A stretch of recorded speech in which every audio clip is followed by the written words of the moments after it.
ഇവിടെ നമ്മൾ ഒരു വ്യവസായ സംരംഭകൻ എന്ന നിലയ്ക്ക് നമ്മൾ ഇതിനെ സ്വീകരിക്കണം. കാരണം എന്റേതാണ് എന്ന് പറയുമ്പോൾ അവിടെ പരാതിക്ക് അടിസ്ഥാനമില്ല. എല്ലാത്തിനെയും നമുക്ക് ഉൾക്കൊള്ളാൻ പറ്റണം. കംപ്ലൈന്റ് ഇല്ലാതെ IBO എന്ന് പറഞ്ഞാൽ ഇൻഡിപെൻഡന്റ് ബിസിനസ് ഓണർ, എന്റേതാണ്, ഈ ബിസിനസ് എന്റേതാണെന്നുള്ള ഒരു മനോഭാവത്തിൽ ഇതിനെ ഉൾക്കൊള്ളാൻ നമുക്ക് കഴിയണം.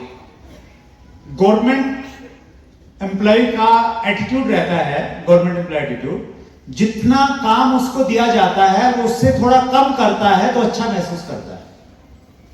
ഗവൺമെന്റ് ജോലിക്കാരുടെ പൊതുവായിട്ടുള്ള സ്വഭാവം ആർക്കും വിരോധം തോന്നല്ലേ, കൊടുത്തിരിക്കുന്ന പണിയിൽ ഒരു അല്പം കുറച്ച് ചെയ്യുകയാണെങ്കിൽ അവർക്ക് കൂടുതൽ സംതൃപ്തി ഉണ്ടാകുന്നതാണ്. പറഞ്ഞ പണി മുഴുവൻ ചെയ്തില്ല, അപ്പോൾ ഒരു സന്തോഷം കൂടുതലുണ്ട്. അങ്ങനെയാണോ? प्राइवेट जॉब में जितना काम करते हैं मिलता उतना ही करते हैं, बिकॉज उनको अपना सर्विस अपना जॉब बचा के रखना है. എന്നാൽ പ്രൈവറ്റിൽ അവർക്ക് കൊടുത്തിട്ടുള്ള പണി കംപ്ലീറ്റ് ചെയ്യും, അല്ലെങ്കിൽ പണി കിട്ടും, പണി പോകും. അതുകൊണ്ട് കൊടുക്കുന്ന പണി മുഴുവൻ ചെയ്യും പ്രൈവറ്റില്. ശരിയാണോ? യെസ്.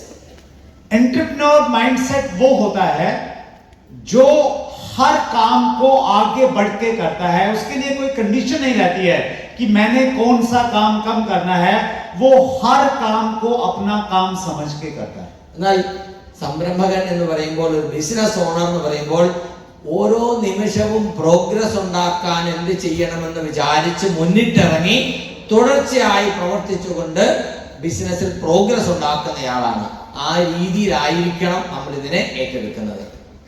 बहुत सारे लोग RCM में आने के बाद भी एम्प्लॉय माइंडसेट के साथ में काम करते हैं. RCM വന്നതിന് ശേഷവും ഒത്തിരി ആളുകൾ ആ ഒരു തൊഴിലാളി മനോഭാവത്തിൽ അല്ലെ എംപ്ലോയി മനോഭാവത്തിൽ തന്നെയാണ് RCM വർക്ക് ചെയ്യുന്നത്. कुछ लोग हैं जो सारी जिम्मेवारी अपने कंधों पे उठा के लेके चलते हैं, वही लोग यहाँ पे स्टेज पे रिकॉग्नाइज होते हैं. എന്നാൽ ചില ആളുകൾ എല്ലാ ഉത്തരവാദിത്വവും അവരവരുടെ തോളിൽ ഏറ്റെടുത്തുകൊണ്ട് തുടർന്ന് പ്രവർത്തിച്ചുകൊണ്ടേയിരിക്കും. അങ്ങനെയുള്ള ആളുകളാണ് ഇതുപോലുള്ള പ്രോഗ്രാമിൽ സ്റ്റേജിൽ റെക്കഗ്നൈസ് ചെയ്യപ്പെടുന്നത്. There is a very heart-touching real story. There was a big company, बहुत बड़ा कंपनी थी, और उस कंपनी में 1000 से ज्यादा एम्प्लॉय काम करते थे. ഒരു ഹാർട്ട് ടച്ചിങ് സ്റ്റോറി ഉണ്ട്, അനുഭവ കഥയാണ്. ഒരു കമ്പനി ഉണ്ടായിരുന്നു, ആ കമ്പനിയിൽ 1000-ലധികം ജോലിക്കാരുണ്ടായിരുന്നു. शाम को 6 बजे उस कंपनी की छुट्टी होती है और सभी एम्प्लॉय बाहर निकलते हैं. വൈകുന്നേരം 6 മണിക്കാണ് കമ്പനിയുടെ വർക്കിംഗ് ഡേ കഴിയുന്നത്. എല്ലാ ജോലിക്കാരും തിരിച്ചു പോകും. कंपनी का जो CEO है वो अपनी बड़ी गाड़ी से बाहर निकलता है. അത് കഴിഞ്ഞിട്ട് കമ്പനിയുടെ CEO വണ്ടിയിൽ പുറത്തേക്ക് പോകും. और जैसे वो बाहर निकलता है, कंपनी का एक कॉमन एम्प्लॉय उसकी गाड़ी के आगे हाथ करता है. CEO गाड़ी रोकता है और वो एम्प्लॉय बगैर पूछे दरवाजा खोल के गाड़ी की फ्रंट सीट पे बैठ जाता है. അങ്ങനെ എല്ലാവരും പുറത്തേക്ക് പോകുന്ന സമയത്ത് കമ്പനിയുടെ CEO പുറത്തേക്ക് കാറിൽ വരുന്നു. ആ കമ്പനിയിലെ ഒരു സാധാരണ ജോലിക്കാരൻ വഴിയിൽ നിൽക്കുന്നു. അദ്ദേഹം കാർ കൊണ്ട് നിർത്തുന്നു. അദ്ദേഹം തന്നെ ഡോർ തുറന്ന് കമ്പനിയുടെ സിഇഒയുടെ കാറിനകത്ത് കയറിയിരിക്കുന്നു. और कहता है कि दोस्त, ये किस्मत की ही बात है कि आज से 20 साल पहले मैंने और तुमने इस कंपनी को एक साथ ज्वाइन किया था, लेकिन आज आप इस कंपनी के CEO हो और मैं सिंपल एम्प्लॉय हूं. പറഞ്ഞു, ആ വണ്ടിക്കകത്ത് കയറിയതിന് പറഞ്ഞു, സുഹൃത്തെ, നിന്റെ ഭാഗ്യമാണ്. 20 വർഷം മുമ്പ് നമ്മൾ രണ്ടുപേരും ഒരുമിച്ചാണ് ഈ കമ്പനിയിൽ ജോലിക്കായിട്ട് വന്നത്. ഇന്ന് നീ കമ്പനിയുടെ CEO ആയി, പക്ഷെ ഞാൻ ഒരു സാധാരണ തൊഴിലാളി മാത്രമാണ്. ഇത് നിന്റെ ഒരു യോഗമാണ് എന്ന് പറഞ്ഞു. CEO ने कहा कि ये किस्मत नहीं है, ये माइंडसेट है. അദ്ദേഹം പറഞ്ഞു, ഇത് ഭാഗ്യമല്ല, ഇത് നമ്മുടെ മനോഭാവത്തിന്റെ ഫലമാണ്. आप 20 साल पहले की वो रात याद कीजिए जब हमारी कंपनी बहुत छोटी थी, हर में नाइट शिफ्ट करके वापस जा रहे थे. ഞാൻ ആലോചിച്ച് നോക്ക, 20 വർഷം മുമ്പ് നമ്മളൊരു നൈറ്റ് ഷിഫ്റ്റ് കഴിഞ്ഞ് നമ്മൾ തിരിച്ചു പോകുമ്പോൾ ഉണ്ടായ സംഭവം. 2 किलोमीटर आने के बाद मैंने कहा था कि ओहो एक बहुत बड़ी गलती हो गई और तुमने पूछा था क्या हुआ. അതായത് നൈറ്റ് ഷിഫ്റ്റ് ഡ്യൂട്ടി കഴിഞ്ഞ് തിരിച്ചു പോകുമ്പോൾ 2 കിലോമീറ്റർ ദൂരം കടന്നു കഴിഞ്ഞപ്പോൾ ഞാൻ പറഞ്ഞു, അയ്യോ ഒരു വലിയ മണ്ടത്തരം പറ്റി, ഒരു തെറ്റ് ചെയ്തു. അപ്പൊ നീ ചോദിച്ചു എന്താണ്? मैंने कहा था कि हम कंपनी के फैंस और लाइट को ऑफ करना भूल गए. നൈറ്റ് ഡ്യൂട്ടി കഴിഞ്ഞ് പോരുകയാണ്, കമ്പനിയിലെ ലൈറ്റും ഫാനും ഓഫ് ചെയ്യാൻ മറന്നു എന്ന് ഞാൻ പറഞ്ഞു. तुमने कहा था कि क्या फर्क पड़ता है, सुबह आके कर देंगे. അപ്പോ ഇയാൾ എന്ത് പറഞ്ഞു, കുഴപ്പമില്ല, അതിനെന്താ നമ്മൾ വന്നിട്ട് പിന്നെ ചെയ്താൽ മതിയല്ലോ എന്ന്.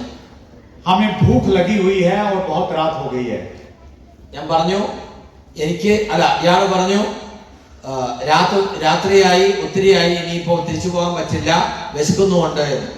तुम जाके सो गए थे और मैं 2 किलोमीटर पैदल जाके लाइट और पंखा बंद करके आया था, क्योंकि उस समय मैं अपने आप को एक सामान्य कर्मचारी नहीं मानता था, मैं अपने आप को कंपनी का मालिक मानता था.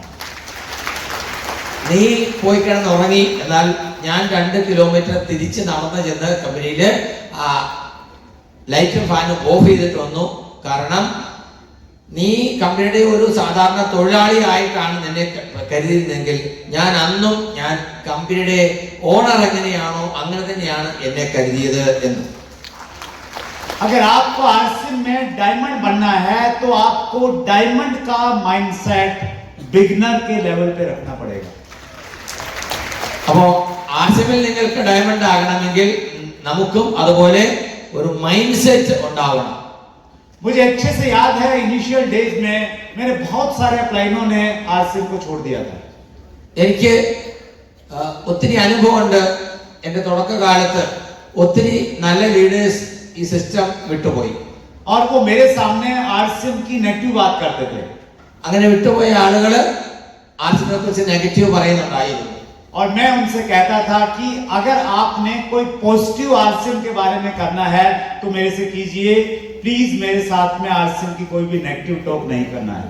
അങ്ങനെ വിട്ടുപോയിട്ട് അവർ എന്നോട് ആർസിഎം നെഗറ്റീവ്, ഞാൻ അവരോട് പറയും, നിങ്ങൾക്ക് ആർസിഎമ്മിനെ കുറിച്ച് എന്തെങ്കിലും പറയാനുണ്ടെങ്കിൽ എന്നോട് പോസിറ്റീവ് പറയൂ, അല്ലാത്ത കാര്യം എനിക്ക് കേൾക്കണ്ട, നെഗറ്റീവ് ആയിട്ടുള്ള കാര്യം എന്നോട് പറയണ്ട എന്ന് ഞാൻ പറയുമായിരുന്നു. मेरे अपलाइनों का वो शिकायती लहजा उनको बिजनेस से बाहर लेके चला गया और आरसीएम के प्रति एक पॉजिटिव मेरा माइंडसेट मुझे आरसीएम में डायमंड बना गया. അങ്ങനെ അവര് ആർസിഎമ്മിനെ കുറിച്ച് നെഗറ്റീവ് പറഞ്ഞത് കൊണ്ട് അവര് ആർസിഎമ്മിൽ ഇല്ല, എന്നാൽ ഞാൻ ആർസിഎമ്മിനെ കുറിച്ച് പോസിറ്റീവായിട്ട് ചിന്തിച്ചത് കൊണ്ട് എന്റെ മൈൻഡ് സെറ്റ് അങ്ങനെ ആയതുകൊണ്ട് ഞാൻ ആർസിഎമ്മിൽ ഡയമണ്ടാണ്. And especially it is very crucial for senior leaders. പ്രത്യേകിച്ചും സീനിയർ ലീഡേഴ്സിന് ഇത് വളരെ പ്രധാനപ്പെട്ട കാര്യമാണ്. നമ്മുടെ മൈൻഡ് സെറ്റ് എപ്പോഴും പോസിറ്റീവ് ആയിരിക്കണം. Practice following attitude. മൈൻഡ് സെറ്റിന് വേണ്ടിയിട്ട് നമ്മൾ പ്രാക്ടീസ് ചെയ്യേണ്ട attitudes. First one is positive attitude. Positive attitude means her situation में अच्छा देखना. അതിൽ ഒന്നാമത്തേതാണ് പോസിറ്റീവ് ആറ്റിറ്റ്യൂഡ്. എന്ത് സംഭവിച്ചാലും അതിലൊരു ഗുണം കാണുക എന്നുള്ളതായിരിക്കണം നമ്മുടെ മനോഭാവം. कुछ लोग ऐसे होते हैं कि वो हर चीज में बुरा देखते हैं, नेगेटिव देखते हैं. എന്നാൽ ചില ആളുകൾ എന്ത് സംഭവിച്ചാലും അതിന്റെ പോരായ്മ അന്വേഷിക്കുന്നവരായിരിക്കും. 2 दोस्त थे. 2 സുഹൃത്തുക്കൾ ഉണ്ടായിരുന്നു.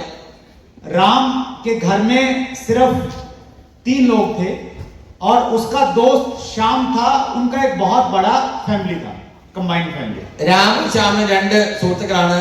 രാമിന്റെ വീട്ടിൽ ആകെ 3 മെമ്പേഴ്സ് ഉള്ളൂ. ശ്യാമിന്റെ വീട്ടിൽ ധാരാളം മെമ്പേഴ്സ് ഉണ്ടായിരുന്നു. एक दिन राम ने अपनी माँ से कहा कि माँ, श्याम का इतना बड़ा फैमिली है और हम सिर्फ 3 ही हैं. We are only 3. आप हैं, मैं हूं और हमारी बहन है. क्या कभी ऐसा होगा हम कभी 4 होंगे? അപ്പോ രാം അമ്മയോട് ചോദിച്ചു, ഓ അമ്മേ നോക്കൂ, ശ്യാമിന്റെ വീട്ടില് ഇഷ്ടം പോലെ മെമ്പേഴ്സ് ഉണ്ട്, നമ്മുടെ വീട്ടിൽ നമ്മൾ ആപ്പാടെ 3 പേരല്ലേ ഉള്ളൂ, അതുപോലെ വലിയൊരു ഫാമിലി ആകുമോ നമ്മുടെ എന്ന്. उनकी मदर पॉजिटिव एटीट्यूड की थी. उसने कहा कि हाँ बेटा, अभी तुम छोटे हो, तुम जब बड़े हो जाओगे हम तुम्हारी शादी करेंगे और घर में एक दुल्हन आएगी तो हम 4 हो जाएंगे।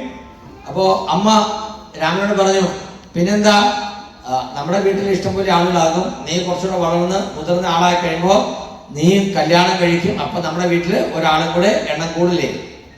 लेकिन राम नेगेटिव एटीट्यूड का था। उसने कहा कि जब तक मैं बड़ा होऊंगा, मेरी शादी होगी, तब तक बहन भी बड़ी हो जाएगी, उसकी शादी हो जाएगी, एक घर में आएगा एक चला जाएगा, हम तो फिर 3 के 3 रहेंगे। അപ്പോ രാം നെഗറ്റീവ് ആറ്റിറ്റ്യൂഡുള്ള ആളായിരുന്നു. ആള് പറഞ്ഞു, കാര്യം ശരിയാണ്, ഞാൻ പ്രായം കൂടി, എനിക്ക് കല്യാണപ്രായമായി, എന്റെ കല്യാണം ആകുമ്പോഴേക്കും പെങ്ങളുടെ കല്യാണം കഴിഞ്ഞ് അവള് വേറൊരു വീട്ടിൽ പോകില്ലേ, അപ്പോഴും നമ്മൾ 3 പേര് തന്നെയല്ലേ ഉണ്ടാവും. उसकी मदर ने कहा कि कोई बात नहीं बेटा, तुम्हारी शादी के कुछ सालों के बाद में तुम्हें बच्चा होगा, और जब बच्चा होगा तो हम फिर 4 हो जाएंगे। അപ്പൊ അമ്മ പറഞ്ഞു, കുഴപ്പമില്ല, പെങ്ങളുടെ കല്യാണം കഴിച്ചവര് പോയാലും നിങ്ങളുടെ കല്യാണം കഴിയുമ്പോൾ നിനക്ക് കുഞ്ഞുങ്ങൾ ഉണ്ടാകുമല്ലോ, അപ്പൊ നമ്മുടെ വീട്ടിൽ വീണ്ടും അംഗങ്ങള് കൂടുതലുണ്ടാകും. राम तो नेगेटिव एटीट्यूड का था। അപ്പോ രാം നെഗറ്റീവ് ആറ്റിറ്റ്യൂഡുള്ള ആളാണ്. उसने कहा कि जब मैं बड़ा होऊंगा, मेरी शादी होगी, शादी के बाद बच्चा होगा, तब तक तुम बूढ़ी होके तुम निकल जाओगी और हम तो फिर 3 ही रहेंगे। അപ്പൊ രാം അമ്മയോട് പറഞ്ഞു, കാര്യം ശരിയാണ്, എനിക്കിപ്പോ ഇത്രയും പ്രായമുള്ളൂ, ഞാൻ മുതിർന്ന് കല്യാണം കഴിച്ച് എനിക്കൊരു കുഞ്ഞൊക്കെ ഉണ്ടാവുമ്പോഴേക്കും അമ്മയ്ക്ക് ഒത്തിരി പ്രായമായി, അമ്മയെ ചിലപ്പം വിട്ടു പോയിട്ടുണ്ട്.